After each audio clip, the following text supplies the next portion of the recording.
গতকাল বলেছিলাম হার্দিক পান্ডিয়া মুম্বাই ইন্ডিয়ান্স ছাড়তে পারে, আর এখন খবর আছে হার্দিক পান্ডিয়া নিজেই বলেছে সে রিলিজ হতে চায় এবং মুম্বাই ইন্ডিয়ান্স দেখছে তিলক বর্মাকে নেক্সট মুম্বাই ইন্ডিয়ান্সের ক্যাপ্টেন হিসেবে।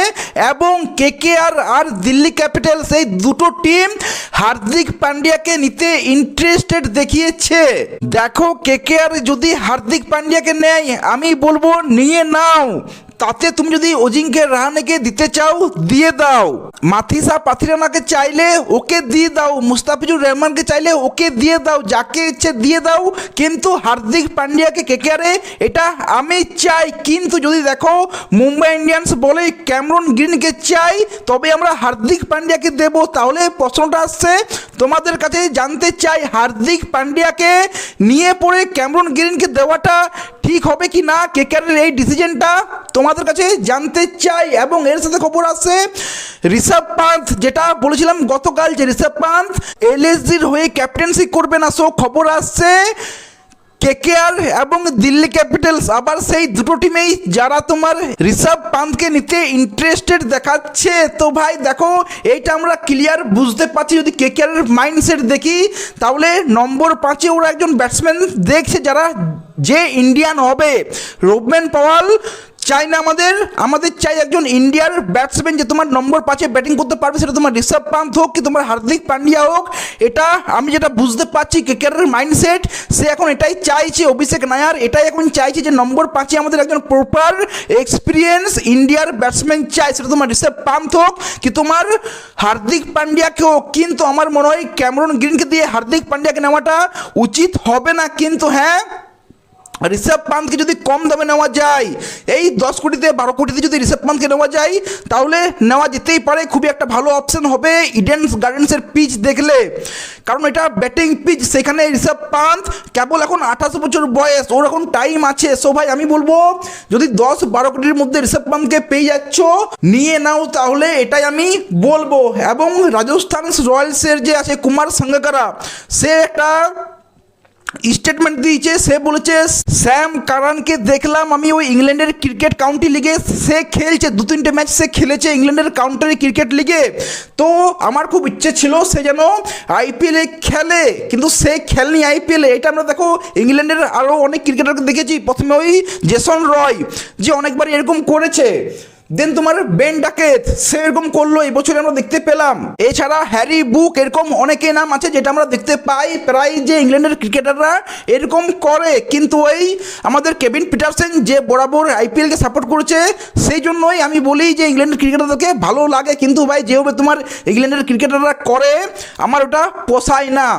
সো এখানে কুমার সাঙ্গাকার যেটা বলেছে আমি তার সাথে একমত, তুমি ইংল্যান্ডের ক্রিকেট কাউন্টি লিগ খেলতে পারছো কিন্তু তুমি আইপিএল সাইন করে তুমি আইপিএল খেলছো না, ওইখানে তুমি 2-3টে ম্যাচ খেলতে পারছো কিন্তু তুমি আইপিএল খেলতে পারছো না, এইটা মানা যায় না, অ্যাকসেপ্ট করা যায় না। এটা আমারও সেম মনে হয় যেটা তোমার কুমার সাঙ্গাকার মনে হয়েছে। যাই হোক, এইবার আমি একটু কেকেআর টিম নিয়ে কথা বলতে চাই। যদি হার্দিক পান্ডিয়াকে কোনোভাবে পাওয়া যায়, ক্যামেরন গ্রিনকে দিয়ে না, মাথিসা পাথিরানা, বেলিসিং মুজারবানি, মুস্তাফিজুর রহমান এদেরকে দিয়ে পরে যদি কোনোভাবে তোমার হার্দিক পান্ডিয়াকে পাওয়া যায় তাহলে ভাই হার্দিক পান্ডিয়া, রিঙ্কু সিং ফিনিশিং দারুণ হবে কেকেআরের জন্য, ওপেনিংয়ে ফিনেলেন সুনীল নারায়ণ দারুণ হবে, ব্যাকআপে তোমার টিম সাইফার থাকবে, রচিন রবীন্দ্র থাকবে এবং মিডল অর্ডারে রঘুবংশী, ক্যামেরন গ্রিন থাকবে। সো ভাই কেকেআর টিমটা দারুণ হবে। এছাড়া তোমার অনুকূল রয় এরা তো আছেই, তাই আমার মনে হয় হার্দিক পান্ডিয়াকে যদি কোনোভাবে নেওয়া যায় ক্যামেরন গ্রিনকে না দিয়ে তাহলে খুব একটা ভালো অপশন হবে, না হলে ঋষভ পান্থও খারাপ অপশন হবে না। দেখো ভাই আমি বলছি না যে ঋষভ পান্থ খুবই একটা খারাপ অপশন হবে, আমার মনে হয় না সেটা হবে। এই বছরও ঋষভ পান্থ আই থিঙ্ক 300+ রান করেছে, স্ট্রাইক রেটটা তোমার 138-140 হতে পারে, কিন্তু ভাই ও একজন মিডিল অর্ডার ব্যাটসম্যান, 4-5-এর একজন ব্যাটসম্যান। সো দেখো আমার মনে হয় ঋষভ পান্থ একটু ব্যাটিংটা ভালো করলে আর ইডেন গার্ডেন্সের পিচে সে ভালো করতে পারে, তার বয়সটা এখন কেবল 28। সো আমার মনে হয় ভাই 10-12 কোটিতে ঋষভ পান্থকেও নেওয়া যেতেই পারে নম্বর 5-এর জন্য, যেটা তোমার কেকেআর দেখছে, কারণ একজন এক্সপিরিয়েন্স প্লেয়ার কত ইম্পর্টেন্ট আমরা জানি।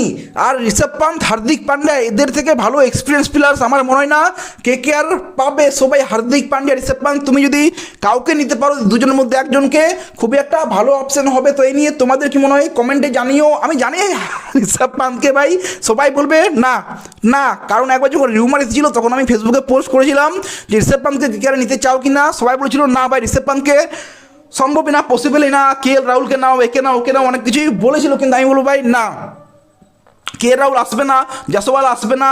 জয়সওয়াল এলেও আসতে পারে, কিন্তু ভাই জয়সওয়ালের কাজটা কতটা হবে, কেকেআরের জন্য ভালোই হবে, খারাপ হবে না। কিন্তু আমাদের চাই নম্বর 5-এ একজন ব্যাটসম্যান, কারণ আমরা নম্বর 5-এ ম্যাচ ফিনিশে প্রবলেম হচ্ছে আমাদের। রিঙ্কু সিং একাই কেবল কোচ ছিল, সো ওই জায়গাটাতে আমাদের মেন টার্গেট হওয়া উচিত যে ওই জায়গাতে কে সবচেয়ে বেস্ট অপশন হবে। আর আমার মনে হয় কেকেআর যেটা টার্গেট করছে ঋষভ পান্থ বা হার্দিক পান্ডিয়া, আমার মনে হয় খুবই একটা ভালো টার্গেট করছে। আর কেকেআর এখন থেকেই খুঁজতে শুরু করে দিয়েছে, রিউমার আসছে, মানে কিছু তো একটা ব্যাপার আছে। সো কেকেআর ভালোর দিকে এগোচ্ছে 2027-এর IPL-এর জন্য, যেটা আমার মনে হয়। তাই নিয়ে তোমাদের কি মনে হয় কমেন্টে জানিও। ভিডিও ভালো লাগলে লাইক, শেয়ার, সাবস্ক্রাইব করে দিও। দেখা হচ্ছে পরে, টেক কেয়ার, সি ইউ।